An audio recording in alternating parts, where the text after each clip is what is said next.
Hello, my name is Kevin Polite with the Core Foundation here at Block Rock in Germantown, Maryland.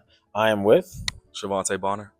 and we met a few weeks ago, and you were telling me an amazing story about your life, and I just wanted to get into it. First and foremost, what brought you here to the Core Foundation and to Black Rock? Like I said, a couple of friends. I didn't, like I said, I was going over to a Planet Fitness in order to take a shower and whatnot, and you know, um, there's not a lot of I want to say resources out here in Germantown, as which we all know. But a couple of friends told me about it, and I was like, okay, let's just go check it out. It's closer, it's more convenient, and it's much more comfortable. I mean, nobody wants to take a shower in a gym, Right, But right. I will say, after learning about it, I was like, you know what, I'd rather, it might just be one day a week as of right now, but it's more satisfying, it's more comfortable. So, I mean, like I said, I will say I was blessed to have the friends that I came across while being out here. So yeah, So tell me about your living situation. What is your living situation right now? Are you housed or are you on the street? I am on the street. I'm on the street as of right now. I was being housed and whatnot, but it was like I said, it was a choice. It was a major choice I had to make. As of right now, I'm waiting in order to because I will be leaving the state, but being that I'm on probation, it kind of slowed things down and whatnot. So I'm just I do have somewhere to go. I do, but I don't. You know what I mean? So I'd rather just tough it out here and understand what it is out here. So when I do have my own, I don't have to do this ever again in my life. You get what I'm saying? So I love that. I love that. So tell me about life on the street. How long have you been on the street? And if you could just give me some some information as to like what your daily life is like. okay. I mean, well, I've been homeless before. Before I came here, but it was a matter of choice. And so if we put all the entire the extremity of it together, I'm gonna say about 3 or 4 years. I just recently became homeless again. Like I said, because it was a matter of choice. But I mean, my day to day basis, man, I wake up in the morning. I still have probationary classes and whatnot, so I still take care of the business I have to take care of. But on the day to day basis, I wake up in the morning, and then if BlackRock isn't open, which once again is a major blessing for anybody out there. I usually go up to the gym, clean up and when I wash my face, or even if that, I go to Chipotle and just go in there. I wash my face. I still have to maintain cleanliness. Cleanliness is next to godliness. So even if I'm going to be out here like this, I still have to maintain. So I usually go there, wash my face and whatnot, and I end up either going to the library or just walking around and whatnot, just to get my I'm already feeling bad enough, so just pray. I walk around and pray and whatnot, and then I usually sit at Panera or I usually go to just walk around and whatnot, just to get some air and whatnot. But day to day basis, I mean, I sleep. As of right now, I am. I'm in a camp as of right now, but that's only going to last for so long. Being that the police came and they're like, you can't be here. You said campus? Camp, Oh, camp. camp. You're in Yeah. a camp, and where exactly is the camp? It's right next to Panera, like Right across the next to the street. parent. Yeah. And how many people are in the camp? As of right now, I want to say like four, including myself. So yeah. Okay, and how did you find the camp? Oh man, I mean, well, I knew about it before I came homeless. Because like I said, I knew the friends that I was around, Mhm. and I knew about it. But I was, I had somewhere to be. But they were always friendly and welcoming. They were like, hey, if you need somewhere just to get off of the street for a moment, because I was used to just sleeping in front of Walgreens, in a sleeping bag or with my blankets and whatnot, and on a pillow. I'm used to sleeping there. But you know, other than that, they invited me. They were like, hey, if you need to put your bag somewhere, because carrying that stuff all around is not it's not fun. So they did bless me. I will say that much. And you said the police sometimes Well, makes contact with the camp, and what way are they? well, they already have. They gave a notice saying that nobody can be here. That you have to this that and the other because it's right behind the police station. Hmm. So they basically said you guys got to get your stuff, and you got to be gone by the 18th. The 18th of this month, April. Yeah, April. Yep. They came in and they surprised me because I was asleep one day and they surprised us and I'm like, oh man, the owners aren't actually here, but and I'm already on probation. I don't want to deal with any of that, So whatever I got to do, if I'm only waiting until next month, you know.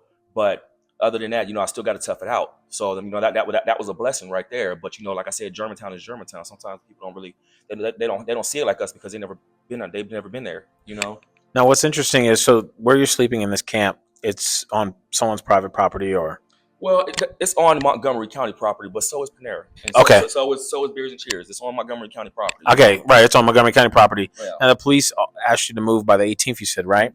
Did they provide any resources? Being that they are a county organization, did they provide any resources? Well, the first resource that An alternative basically to the camp. yeah, they gave us resources, but I mean, it's the same thing as if you go like basically they're telling you, hey, you want to go to a shelter out in Neville Street, and I'm like, hey, that sounds good and all, but like I have things I have to take care of out here. That's way outside of outside of the. Yeah, where's Neville Street exactly? That is, I want to Rockville. say Rockville, yeah, but I take the bus, I carrying all that stuff with me. It's hectic. I was comfortable. I'm not gonna say comfortable because I'm never comfortable where I'm at until I'm actually comfortable. But having to carry all that stuff with you, you're carrying your entire life. I'm only carrying a few bags. You got some people who are carrying whole houses. You know what I mean? And I'm like, when I say whole houses, I mean like you got people who are carrying a lot of luggage and have to carry these things and move different, and move out. That's just too much for me. Talk to me about that. What are some of the things that you've seen homeless people in the area carrying, like, with them? Man, I mean, personally, I mean, like I said, I've helped these people. We're walking down the highway, pushing I want to say a 10-foot, just this. What do you call it? What do you call it? Like a caravan, maybe? Yeah, like basically like wheels on, saying tied together. You got what do you call those things? Straps. Yes. Chairs, tables. I'm talking about we're pushing this down a highway. You know what I'm saying, on the side of the highway, trying to make turns, and I'm like, whoa, I did not know it was this serious. You know what I mean? That's interesting. I did not know it was this serious. I'm only carrying a few bags. I got my duffel bag, my backpack, a few bags, which I want to complain about, but I have no room to complain about that. Especially when I see how many people, how much people have to move. You know what I mean? So they're probably having, they might have like lifelong belongings or like family heirlooms and things that are extremely important to them that they're hoping maybe to put into a house, right? So that they get housed, because obviously once you get housed, there's still going to be things that you'll need to purchase when you move. Now you mentioned to me last time we were talking that you have a fiance. I do. In New York, and I thought that was interesting because obviously you're here, and she's there, and we know you're making an effort to get there, and you'll be there soon. But you also have a mother here. You said, are you in communication with your mom at all? What's funny? Today's her birthday, and I will call her as soon as once this interview is over. Happy birthday, Mama Dukes. Happy birthday. But it's not that I don't want to be in contact with her, but I'm 32 years old. Okay, I have never wanted to be married a day in my life. I told myself, if I do get married, I got one chance at this. After that, forget it. And I found somebody who I can actually say that I want to marry this woman. And I will say that she has been a major part of my life and whatnot. And the only reason me and my mother aren't as close is because I can't, if I'm in your home and I can't even speak to my fiance because you have problems with her on whatever levels you guys have problems on. I'm like, we're all grown here. So if I have to choose the streets in order to get close to my wife, then yes, I will. Like I said, I'm not going to lay up for my mother. My mother should not lay up for me. I chose my wife. I chose my fiance, but I call her my wife. Right. Speaking into existence. So I did. I chose to leave because of that. And not even just that, I was free. I didn't want to be out here to be free just to be do what I want to do. No, because I still have to do things that I have to do. I got to take care of my business. I have to, there's things I have to take care of. You get what I'm saying? But yes, I did. I chose my wife instead. So me and my mother aren't as close. I mean, I still love her. I called her one time before I came to the streets when I was in the hotel. I was in there for about 2 months, and I called my mom one night and I was like, Mom, look, I love you. I said I will always love you, no matter what, because you loved me first. You get what I'm saying? So I will never downplay you. But I'm a grown man now, and you know what? If I have to learn these things the hard way, that's fine. I see. My favorite scripture I told you before. When I was a child, I thought like a child, spoke like a child, and understood like a child. But once I became a man, I put away childish things. You get what I'm saying? So once I did that, I was like, you know what? Yes, this might not be easy. This is not something that I choose to do on purpose. Some people do it, like I told you that last time. Some people do these things on purpose, and they get so comfortable with it that they say, forget it. They give up. Oh no, I got things to do. This shower is just a rejuvenation. You get what I'm saying? That was a rejuvenation. That I didn't have to go look for somewhere else. I didn't have to go to somebody else's house. I didn't have to go to a trap house. I didn't have to go to a bando. I didn't have to do any of that. I was blessed for those doors to open up and in a clean shower, feel rejuvenated and say, okay, today's not over yet. All right, tomorrow's not, Tomorrow's it's on its way. You get it? So that's why I say Yeah. it's a blessing. It is, you know. I mean, like I said, some people don't have this luxury, you know. But I pray to God that many more people, you know, learn about this, you know, because it's a blessing. Yeah. What is the best thing about being homeless, and what is the worst thing about being homeless? The worst thing is just the name of it, homeless. Anybody, if I go talk to a person that has money and I tell them I'm homeless, the first thing they're gonna do is judge. They're gonna judge my appearance, my character. You know what I mean? But the best thing is, I will say that you meet people that you know God, because God brings people in your life on purpose. And when you meet these people again, sometimes He puts you in that same situation that you got away from. I got away from this when I was in Oklahoma.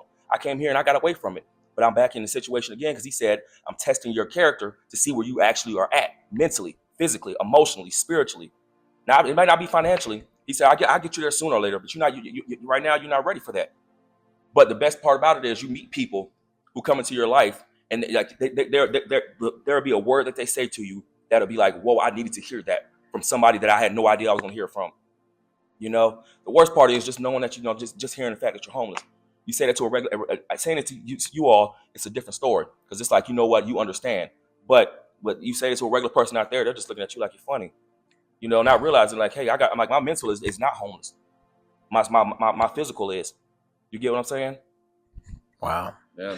And I guess we'll close with, what are some goals that you have in the future? Where do you see yourself maybe in a few months or in a year? Oh man, well, first off, I see myself back to where like back to where I knew I was, where I'm back to where I'm sorry, forgive me, back to where I knew I should be at. Um, this is not the end for me. Like I want to get back to work and I want to go back to school. I want to do everything I'm supposed to do, but when it's in that it's in the right spirit time to do it. But I have many goals, man, and this is not the end for me. You know what I mean? So I don't know. Like I said, I'm getting there. I'm getting there, man, and it's not over yet. God woke me up this morning, and He will. What I'm saying, He put me to sleep at night. I'm good to go. I appreciate it, man. We appreciate you being here at the core every Monday. You're a real light, in here, and I enjoy talking to you. You're extremely intelligent and well spoken, and I just think a lot of people have a sort of a stereotype when it comes to homelessness, like you alluded to, Right. that it's an individual that looks a certain way or may talk a certain way or act a certain way, but it can really happen to anyone, and that's why I'm just so thankful to have you here and be able to share your story. So I appreciate it. thank you. Thank you.